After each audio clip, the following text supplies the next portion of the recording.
Hello, Serge here from the back porch. Clipboard question. This one comes to us from Jim. And Jim says, I just heard you're on a different website. That's it. We're here at swingsurgeon.com. And since he got this to us, I guess he's found us. So good going, Jim. And he says, I've been asking for months through blogs about your in the mitt and up the tree. When I try this, I get steep and can't finish. I would like to know how to finish the swing and not get too steep. That's a very puzzling question for a lot of people. In many cases, their concept of what is steep and what isn't is where the dilemma is. So I would have to assume that Jim, if you're you feel like you're getting steep because you're probably taking some fairly deep divots, hitting down on the ball pretty hard, and or you're hitting maybe a lot of pulls or something. But so you don't make any comment about how you're hitting the ball, so that would help give me a clue. But let's just talk about what the definition of steep is. When one is a rotational swinger and you get really deep, and because you have to turn your hips really fast to come through impact, look where I am right here. When I'm back in here and I turn my hips out, by the time I turn my body and get my hands and club back in front of my body, look where my hands are. And the back of my hands and the butt of the golf club is relative to, say, this is where my ball position is. It's only about here, 3 or 4 inches behind it. So that means at this point in time, all I have is that to get to the ball. So if I do that from this point, from this view, and I come in here like that, see where that club is coming? And it's coming down, out and across, steep. That's steep. Now on the other side of the coin, if you make the surge swing, I'll be in the same position. We come back in the catcher's mitt and up the tree. We've turned only to the toe line, and now we do our lateral left shift. When we start our shift, the hands drop straight down. We swung the club up vertical, they drop straight down. The club gets laid off a little. At this point, I'm fighting that club to get laid off too much. I'm trying in my mind to feel like when I do that, the club still stays perfectly vertical. But the issue is this. Look at the butt of the club now to the ground. The butt of the club now to the ground is all the way here. How much farther is that point from here to about there? It's probably getting close to 2 feet or maybe more.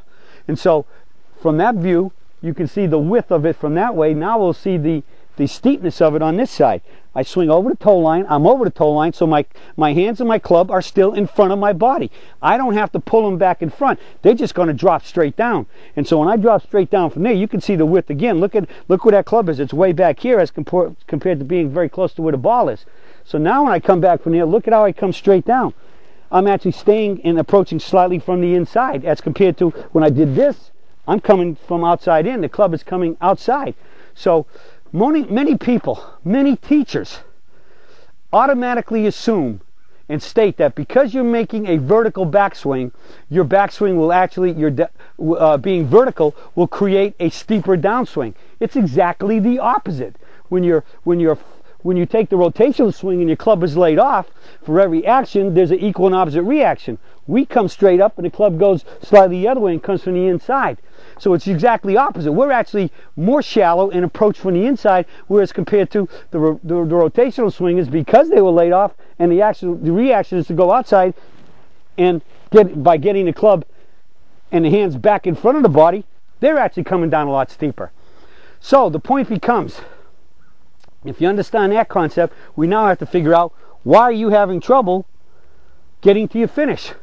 I would have to assume that it has to be something to do with either A, you're still overswinging to parallel, or overturning too much, and for whatever reason, when you're making your move back to get your hands back around your body, back in front to be able to approach on the aiming line, you're having some type of a reverse weight shift a little bit, and getting hung back up on your back foot, which is going to cause any kind of problem from thinning them and hitting them high right or whatever, and even to bottoming out and chunking the ball, or hitting and falling back and reverse weight shifting because your forward leg is probably straightening up and going backwards, and even pulling the ball. So you can do the whole myriad of the problems.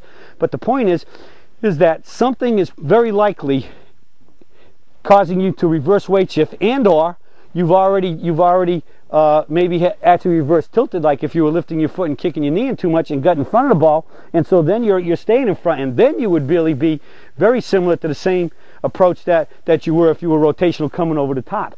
because you're ahead of the ball, and being ahead, you're on top of it, and you're coming down here, and being here and hitting and the body ahead, the club hitting the ball from the hands way ahead and the body ahead. How can you stand up from there? You're stuck until you have to kind of come backwards again to try to be able to swing the club up to a finish. So the answer is to make a good swing in the catcher's mitt and up the tree, load well into the right side, and so you can swing up to the tee finish. The key is to swing up to the tee finish. So if it's overswinging, overturning, and or reverse tilting, you have to get into making a good turn, load into the right side, so you're up here where your forward arm is over the toe line and the club is vertical, and then from there what you do is you swing up to the tee finish, and you'll be able to transfer your weight and shift right up to a really good tee finish. And that's the key.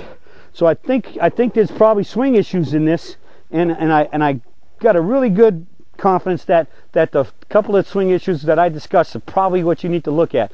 So either get somebody to videotape yourself or look at your shadow, sun behind your back, and look at your shadow in front of you. You'll be able to see if you're reverse weight shifting or reverse tilting or whatever, and especially how you are approaching the ball at impact, as to whether you're getting into it and then can get off and the back foot gets into the pirouetted position as you swing up to the tee finish.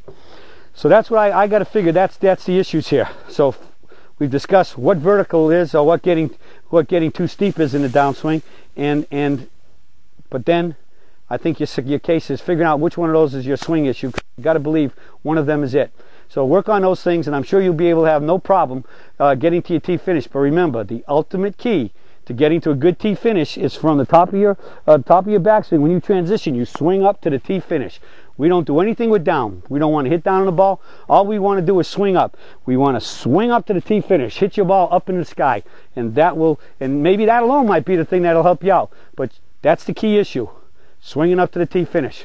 Work on that, and I bet you're going to see you'll get to your finish, and your ball striking will definitely improve. Well, that's it for the search for today, and I'll be talking to y'all again soon.